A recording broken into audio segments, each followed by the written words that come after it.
Mirasee. Hi, I'm Lisa Bloom, host of Once Upon a Business. You likely listen to Once Upon a Business because you love to draw meaning from stories and the experience of other entrepreneurs. That's why I'm happy to share a brand new show that just joined the Mirasee FM podcast network. It's called For Better or For Work, and it's hosted by my friends and colleagues, Danny Inni and Bhoomi Pathak. To give you a taste of the show, we're running an episode right here on the Once Upon a Business feed. We chose this particular episode because the guest hosts, Meg and Gary Hirshberg, openly discuss their early rocky years of their business, navigating life in an entrepreneurial marriage, and ultimately why Meg decided to leave the business. If you like what you hear, make sure to find For Better or For Work in your favorite podcast player and subscribe.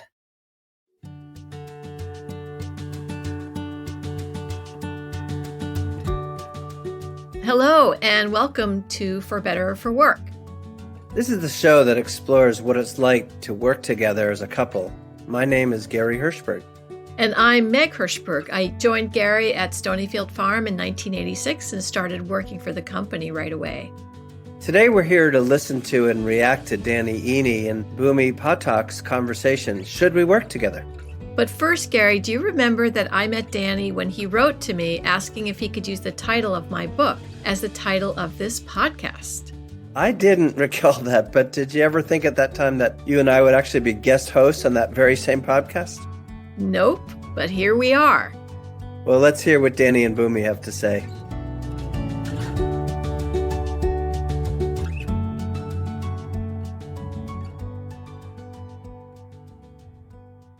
So the topic on the table is, should we work together? For people who are listening to this show who are interested in exploring the dynamic of working as an entrepreneur with your significant other, the first question is, going chronologically, depending on when people are listening to this, maybe it's too late. But in theory, the first question is, should we even do this? Should we work together? So how should we approach this? Should we start with our story, or how do you want to do this? Yeah, I was thinking about this. It's been 9 years since we've been working together. That's crazy. But I was thinking about when we were first, thinking about it or talking about it. And even before that, before I joined Mirasee, I was working at a consulting company. And as I was getting ready to kind of share the news, and as I shared the news with people that I was working with, there was a lot of sort of oh, wow, you get to work with your husband at the time, or, that's going to be really awesome. And I didn't get that because I don't know how it was for you, but for me, the attraction wasn't that you and I get to work together. It was more that Danny was working on this interesting project because it wasn't a full-fledged business yet. Well, hang on, that's not fair. It was. How are we defining full-fledged business? Okay, yes, it was a full-fledged. You were you were team member 7. There were other people. There was 4. I was number 4. No. There was Megan, Amanda, Robin, Christina, Steph, all before you. Oh, right. But we hired Christina and Steph and someone else right before I joined. So anyway, when you made the offer, I think when you and I were talking, I was more like team number 4. But whatever, who's counting? Well, if you had moved faster on the offer, you would have been employee number 4. But what can I say? You dragged your feet. All right, fair enough. It was very much a startup. It was like a ragtag team. It was messy, to say the least. So yes, I'll grant you that. That's fine. Our story was more I was looking to make a change. There was this opportunity that, you had created in terms of the team and all that stuff. And so we explored whether it'd be a good idea for us to work together. There is often when people are should we work together? The number one reason is there's too much to do and the significant other represents an available pair of hands that are going to be cheap or free, or at least perceived as such. And that wasn't the core driver for us. It was a consideration in the sense that we were not in a position to pay your market value at the time. And we meaning you and I together, we made a very intentional choice that you were on board with, correct me if I'm wrong, that you were taking a pay cut in the short term because you wanted to earn in some equity, some actual ownership of the business. So that was a component. You are more senior and talented of a person than we could afford to hire at that time in another way. And there was a match between, at least on the surface, between your skills and experience and training and the stage of business that we were at. So for context, for everyone who's listening, we were kind of doing about $500,000 a year in revenue at the time. And I'd always managed all the numbers myself off of Excel and in my head. And I was good at it. I could do that. I always knew what the numbers were, give or take 10%, but we're starting to get to a scale where give or take 10% was kind of like not nothing anymore. And we needed some more adult supervision and management on that side of the business. And so Bhoomi's expertise came in with a lot of value. Now it also brought with it, because, culturally speaking, referring to corporate culture, like there was a huge culture shock for you coming into a startup. You're used to working with, big companies and consulting firms, and, we were this ragtag little startup. So very, very different. And there was a ramp up and learning curve for your expertise to bring its full value. Let me ask you something. I mean, this is something that came up for me, and I don't think we ever talked about it. The opportunity came up. You knew me, obviously, we knew each other. And so we came to an arrangement which would have been affordable for the business and all that stuff. And I could see sort of like, I could help with sort of the finance. So for those of you who don't know, my background is in accounting, financial management, and consulting and project management. But you would not have put out a job ad that I would have replied to, that I would have qualified for. No, I wouldn't have. Yeah. So it's not like you were looking for someone with my skill set at the time. Like it wasn't that obvious a match. No, I was looking for you. It was you that I wanted. What was the thinking there? So for me, as I mentioned, like it wasn't so much, the attraction wasn't so much that I would get to work with you and we'd get to spend all this time together. It was more, this is an interesting project. That's flattering to hear again and again, by the way, if you want to say it a few more times. But no, I get it. But so, okay, look. So from your perspective, you had done, a bunch of years in corporate, a bunch of years in consulting, and you were, you were kind of done. You were ready to move on. You were, you'd learned what you were there to learn. And I actually, to be fair, I wasn't sure what I wanted to do next. Right. Anyway, so there was an opportunity for me to kind of, work part-time at the consulting firm, keep sort of like the high salary and the benefits and all that stuff. And then also, help out with the business at that point. And I was like, Danny, I came home and I was really excited. It's like, I think you've got this. This is going to be so much better. I talked to my partner, and when I talked to her, she's, obviously she understood where I was coming from. She wanted to be supportive. And she was like, well, what about this? I think, that way it's like the best of both worlds. I'm like, yeah, that would be the best of both worlds. Let me talk to Danny about it. But you didn't agree with that. You didn't, you were, I don't know. I was surprised that you didn't agree with this arrangement. And two, I was also surprised at how bold you were, and like you just expected me to kind of like say no to that offer and join you full time. And okay, do you want to kind of share the story a little bit? Because I think that was interesting. Look, I've always been biased towards people working full time. Our industry is like riddled with, 5 hours a week, 10 hours a week, like all these arrangements. I've never been in favor of that. I've never done that. We've always hired people full time, or the majority of full time. And my bias has always been that part of someone's time buys you a lot less than that part of their attention. And if someone's coming in to like punch a clock, do some tasks, you can kind of sort of get that to work on part-time. If you're looking for someone to really buy in and take on the leadership, look, you've been in the company for 9 years. Do you think part-time would have worked? Oh, no, I think it was the right call. It's just at the time, now looking back, obviously hindsight, 2020 and all that, it looks like it was the right call, but you were actually prepared to kind of be like, okay, no, I guess this is not going to work then. If you want to do part-time, then this is not the place for you. Like that's essentially what you told me. And so I was like surprised it was such a non-negotiable for you. Well, I've never read the book, but I keep hearing people quote this line from Eat, Pray, Love about, I think it's about having a baby, that it's like getting a tattoo on your face. You've got to be fully committed, right? Working at a startup is kind of like that too. You've got to be all in, right? We're not talking about you coming in being like a part-time secretary or intern or something like that. Like, the idea was for you to be involved in a very senior capacity. It's just not something that you can do or that can work on a part-time basis. We coach a lot of entrepreneurs, and we see the friction that it creates when, one party is all in and the other party is like, half in, half out.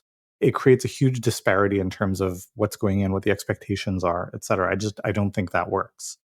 And you were also very like, because you wanted to earn in equity too. And I was like, no, you've got to be all in. And there's no equity on the table until you're completely in. You can't do that with like 1 foot in, 1 foot out.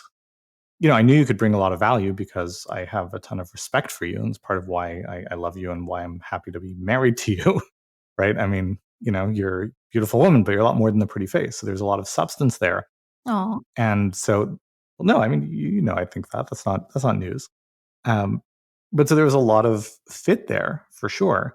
But the thing that was a big precipitator of this opportunity, as I recall, is that we were having more and more friction around business decisions, right? The business is growing, and growing a business means investments, it means risks. And I'm a very like, look what I did at school today. I was that kind of kid, right? So I like to talk about my work and I like to share. And that would provoke a lot of reactions of, wait a minute, you're doing what? You're spending how much money on what thing? And it was frustrating because you didn't really have the context. Yeah, you're right. But I want to give an example of this. So Danny and I would just, went out for a walk after work or what have you, right? And he's like, okay, so we're getting ready for this launch and we need to hire one person. We need to hire a coach because I think we'll need the coach trained up so that they can support our students. So then you put out a job ad, you got a bunch of applicants, you were interviewing people. So I think a week later or whatever, we're going out on another walk. And he's like, so I think I'm going to hire 3 people actually, because I think, it'd be good to have more than one person just in case we exceed capacity. That way, we get to kind of see like who is performing, how they're performing. They have each other to kind of support each other. And so these are the kind of decisions and conversations we're having. So I'm like, wait a second, okay, you want to hire one person? Okay, I get that. You're gearing it for a launch. But you're going to hire 3 people? Like what? In a span of a week or 2, you kind of change your mind about and it's like, what do you mean you need 3 people? What is the capacity that you need? So it's like all these questions that come up for me. And so those were the kind of conversations we were having. I mean, look, managing a startup, managing a business and growing a business involves seeing opportunities. When you see an opportunity in front of you, you jump on it, you seize it, right? And, similarly, whether it's investing in training or in working with this or that consultant or flying to a mastermind or stuff like that, they tend to involve price tags that are not insignificant, especially as the business is growing. And they become harder and harder to relate to when you're outside the business. And so just anyway, long story short, it was creating a lot of friction. And, where I would kind of land at the end of this is like, look, you're not in the meeting. You don't get to have an opinion, right? Not in I don't value your perspective, but just you're not informed enough for your perspective to be valuable. And so, my position was, if you want to have a voice in this, if you want to have a vote, then come and be a part of the company and let's do this. And I think it really worked out well. Not that we had less disagreements, but the disagreements became more material and more relevant and your input was valuable. Right? In a way that it wasn't before you joined the company, not because you didn't have the expertise, you didn't have enough visibility on the scope of things. Yeah, the context was important, right? Because once I started being part of the team, I knew what the strategy was, or I not just knew, but I understood it much better. What the strategy was, where we were going, what the growth opportunities were, what the value might have been, and also like getting to know some of the people and, seeing the impact that we were generating and people we're serving and what the opportunity for getting there. So yeah, that helped with some of those frictions. It created a lot more frictions, which I'm guessing we'll talk about at some point. But yes, being part of the team, working with you certainly helped. I feel like it helped our relationship, but it could not have gone this way, right? It could have gone a different direction too, potentially. And we've seen that happen with people when they choose to work together and it doesn't work out. I mean, it's interesting because honestly, I can't imagine not working with you, right? Like when I see couples that don't work together, I'm like, what do they talk about? Like, how do they have a shared context for, what is going on? Like, how do you navigate that? And, obviously people do, and I'm sure it's fine, but I think it adds such a richer dimension of connection between us. I mean, for me, it was really fun to see you in action. I would watch you present on webinars and I would watch you lead meetings or coach a client. And I don't know, it was really fun to see you from that perspective, which is not visibility that I had before I started working with you. So yeah, I wanted to add that. Yeah, and likewise, like it's this whole dimension of a person that you don't see. And to be clear, I don't think either of us is advocating that, oh yes, you should work together because it's good for the marriage. Like I think it often is and it can be, but I don't think that's the reason to do it. But it was an important part of the decision making and part of what made it attractive. I think if we step away from our story and go to the, how do we advise people who are like, should we work together? We kind of go to a list of criteria. So one criteria is there actually meaningful work for them to do, as opposed to, we just need an extra pair of hands that ideally don't cost any money. There's the old trope, the old myth about, don't work with family. It's so bad to work with family or friends for that matter. And I've always thought that's total nonsense. I think it really depends on what it is that you appreciate about someone. If you really like, going out and bowling and having drinks with someone because they're fun that way and you like the stories they tell, that's not a good reason for you to work with someone, right? If, you find someone just unbelievably physically attractive, that's great for certain things. It's not a good reason to bring them into the company. But if a big part of what you appreciate about someone is you just have an enormous amount of respect for them, how capable, how competent, how sharp, how on the ball, etc. Right? If you have that deep respect, then, what better reason could there be to want to work with someone. So, I think double check kind of like, do you think they're good for this role because for the right reasons?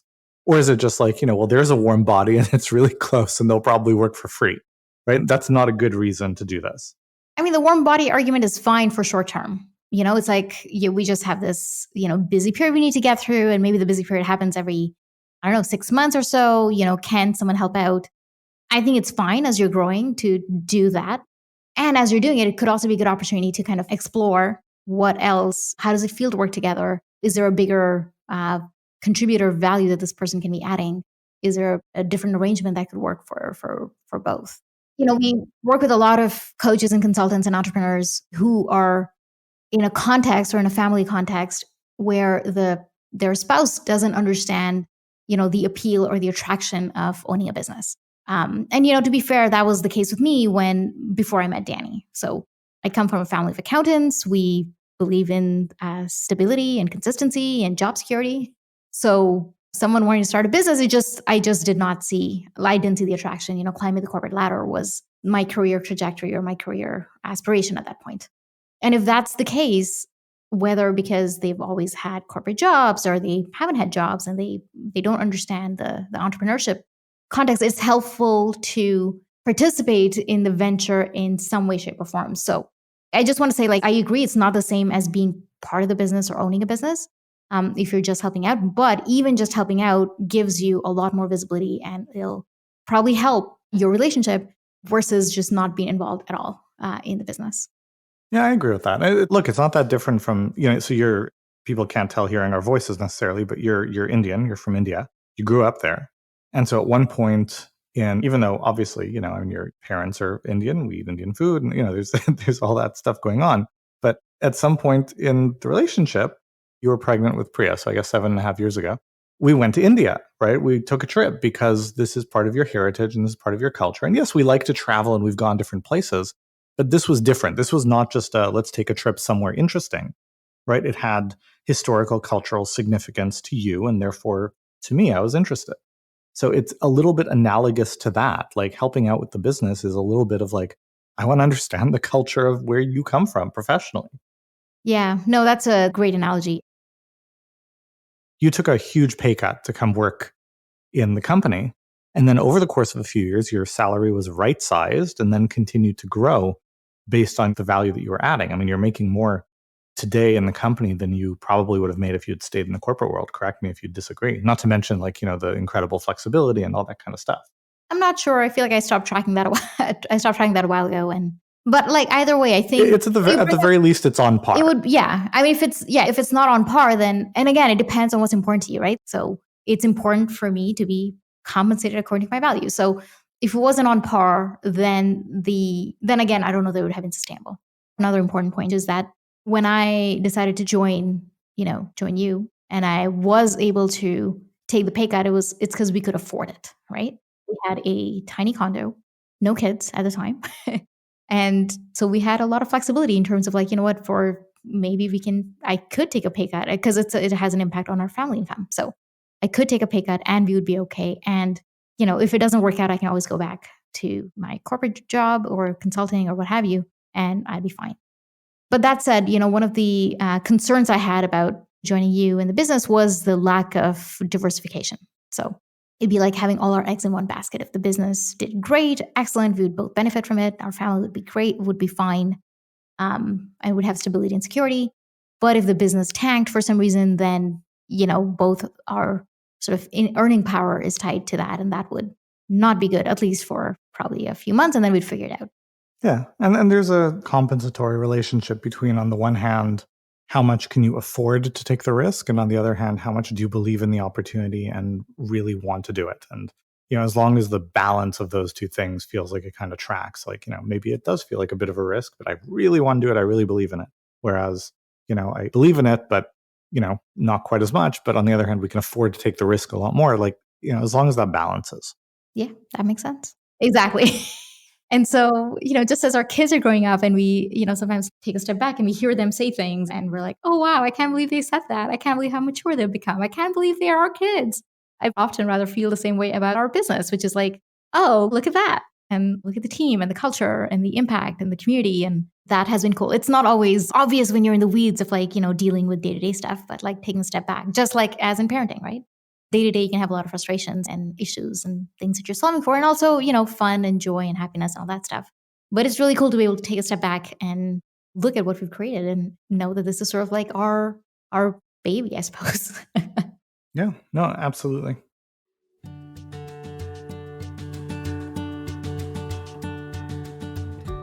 Oh boy, there was so much that I related to. I almost don't know where to begin. I think that one point that they made that was very important among many was that it's important for the spouse, if one entrepreneur starts the business versus both starting it together and is joined by the spouse, it's important that the work that the spouse is doing be important to that person.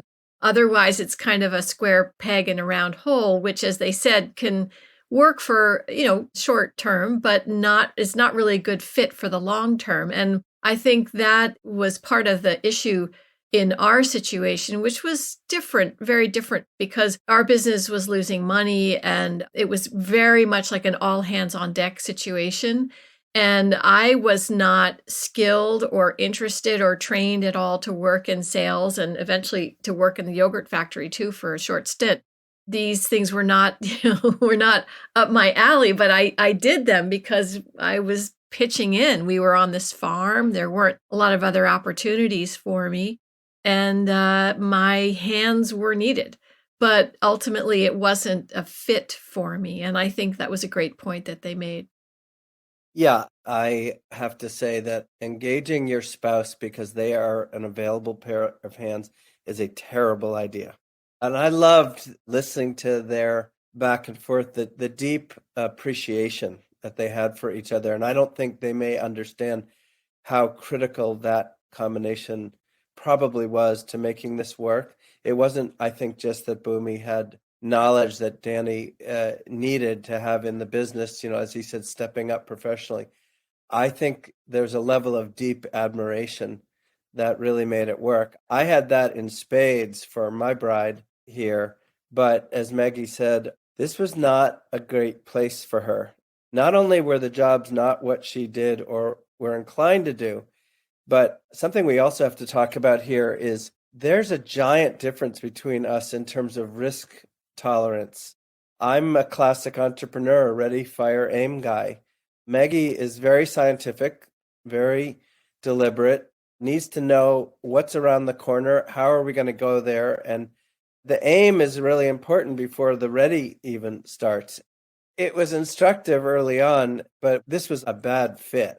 This is a slight digression, but when we would leave this farm, which folks need to hear my podcast on how I built this or read Meg's book to get the whole story. But what you'll hear is sort of 9 years of purgatory, right? Of penance and of pain, really, before we ever made any money. And when we used to leave the farm to go visit her mother with central heating and a warm bathtub for Meg and real meals, and we weren't having to make yogurt or share our bathroom with the employees, it was like a honeymoon every time when we were leaving. And on the drive back, we inevitably would have a fight over something. And it took us years to realize this pattern, which is we just didn't want to go back to that as a couple. It was just a misfit. The entrepreneurial environment, Meg's an absolutely amazing entrepreneur, but she approaches it completely differently than I do. Yeah, I'm methodical. I'm pretty linear. I wouldn't describe Gary that way. The other thing, let's just frame it for everybody. Not only were we not profitable, I always like to say about our early days at Stonyfield that we had a wonderful company, just no supply and no demand. And so it was like everything we were doing was fighting uphill. And so poor Meg, who, had the misfortune of falling for this crazy entrepreneur moving up there. Meg, you were a pair of hands and you were so game and it was wonderful. But there was nothing about this business that fit your disposition. But to make matters a little bit more complicated, in fact, a lot more, our largest investor became your mom, Meg's mom. And that is not a piece of advice I recommend to anybody. It meant that when we went to Maggie's house, we sit around the table, it was a board meeting. Anything that her brothers and she were going to ever inherit from their parents was on the line now because Doris was getting in deeper. And it reached the point where literally, Meg, you'll remember, of course, because you wrote about it, Meg finally sat down with her mother and me and said, I don't want to know anymore. Don't tell me. But fundamentally, the point is that I think that what Danny and Bhoomi had in common is the right time for her to get out of corporate and to, take this risk. And as she said, she could always go back. So it was, again, I listen to them and my eyes get all watery. It's so nice and romantic and wonderful and compatible. We didn't have that. We had the romance, but not in the business. The other thing that I wanted to mention, and this is something that Danny and Bhoomi did not touch on that I think is really important, is that the kind of sensitivities and dynamics that exist, that sort of delicate hydraulics that exist in an emotional relationship, in a marriage, and at least in our case. Now, I know we have friends who are entrepreneurs, who are couples, and they can work it out. They can scream at each other during business meetings and vehemently disagree. And then, walk in their door at home and be, pussycats. And I have to say, I found that emotional dynamics of the office, especially because there was no separation, really difficult. Like Gary was my boss. And so he would say, do da da da da da, he'd be sort of brusque in a business-like way, not mean, but just sort of brusque, efficient. And I just would take immediate offense, like, don't talk to me that way, be nice. And so that was really hard for me to take. And like I say, there are couples who can do that, but I would advise people to be really wary about the sensitivities that exist, a lot of those kind of meta messages that go on between couples with expression, tone of voice, body language, all that kind of stuff that really gets dispensed with in the workplace because you're just trying to get something done. And you have to be able to make that transition. To ask people to behave, entrepreneurs to behave all sweetie gooey in the workplace is just not realistic. So you have to be able to make those transitions. And I just couldn't personally. That was one reason why we mutually decided that the marriage was working, but the business relationship was not. Again, I go back to Danny and Bhoomi. I mean, I think what they had in terms of your last point, Maggie, is that there was a mutuality of respect for what each other brought to the table. For example, you were not just a pair of hands. I need to say, to break through with an expensive, value-added, organic, better for you, better for the planet yogurt needed a quality consciousness that was not normal in the world. And you had that. You were someone who really brought great quality and care. And that's why you would have been an ideal yogurt maker, but it wasn't your thing. And it was moving fast. And a lot of it was illogical and you needed the logic. Can I also quickly say, we've referenced your book. I just want to underscore this for the listeners. Maggie's book is called For Better or For Work, A Survival Guide for Entrepreneurs and Their Families. And it's the book we wish we had had. And so if you're in this situation where what Danny and Bhoomi are talking about, I cannot recommend this book too highly. Maggie was a writer for Inc. magazine and was interviewing hundreds and hundreds of couples and helped us to realize we were not alone, but also looked at the whole spectrum of, we're talking about comparing and contrasting two couples here, but you had hundreds that were your database. Yeah, so I worked for the company and directly for Gary for about 2 years before we both realized this just was not working, especially in the context of a company that was losing money, that was losing my family's money. And I know at one point, Danny and Bhoomi talked about getting to see each other at work and seeing those sort of qualities in each other. And actually later, I really did enjoy going to board meetings and watching Gary in that context, in that professional context, because he just handled them all so beautifully. And I learned a lot that way. That ended up being my avenue into what was going on in the business. But before that, for those 9 years that we were losing money, the stress on me was so great because, as Gary said earlier, I was the passenger. As a matter of fact, the first feature I wrote for Inc. before I started writing my column for them, they very aptly titled Hitched to Someone Else's Dream. And it was published in the Inc. 500. I think this was in 2008. It was published in the Inc. 500 issue. And they got, at the time, the editor-in-chief called me afterwards and said that they got more letters about my feature than they had ever gotten about anything to that point. I'm sure it's been exceeded since. But it just speaks to how deeply felt these issues are in an entrepreneurial marriage and how little they are addressed. And that's one reason why I wrote my book. And it's one reason why I'm glad that Danny and Bhoomi are doing this podcast. But the other thing that we haven't said, and I'd like to say here, is that the business is a member of the family. It's a living thing. And Meg, you just made me think of this. What's that, Princess Diana, that tragic line, it got a bit crowded in this marriage, right? With three of us. I mean, that is what's going on. There's at least three in any couple. The business has its own life. It has its own demands. It has its own call on your time and your consciousness. And you have to think of it that way. And hopefully, a menage a trois is going to work for you.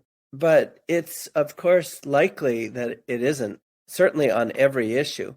I think it's the best way to get your head around it. It's not this especially if it's truly entrepreneurial, it's not like this thing that you start up in the morning and turn off at night. It's got its own living, breathing, very demanding, whiny, squeaky wheel kind of reality. Yeah, and I'd like to add to that, I think that a shared sense of mission, at least in our case, was really important in keeping us together and keeping the whole scene together.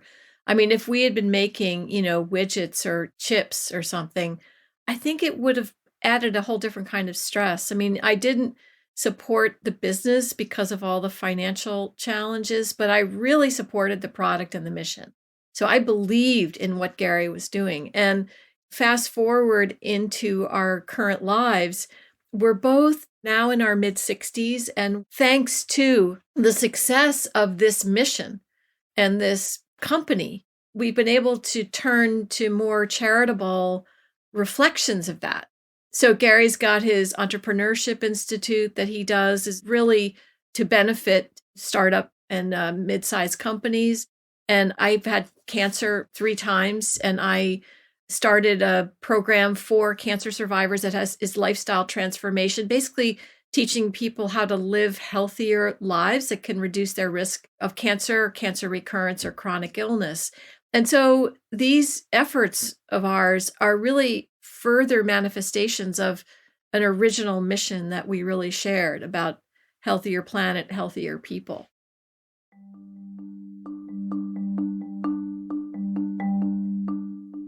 So I guess that's it. Yeah, I guess so. Thank you so much for listening to For Better or For Work. I'm Meg Hirshberg. And for my part, to learn more about my book, For Better or For Work, head on over to Amazon. It's still for sale. And to learn about my anti-cancer lifestyle program, please come see us at anticancerlifestyle.org. That's just one word, anticancerlifestyle.org. And I'm Gary Hirshberg, and you can find out more about my work over at hirschberginstitute.com. That's HIRSHBERG institute.com. For Better or For Work is part of the Mirasee FM podcast network. This episode was produced by Cynthia Lamb. Geoff Govertsen and Michi Lantz put it together. Danny Eni is the executive producer. Post-production by Post Office Sound. If you like the show, please follow us and leave a starred review. It really helps to spread the word. Thanks for tuning in.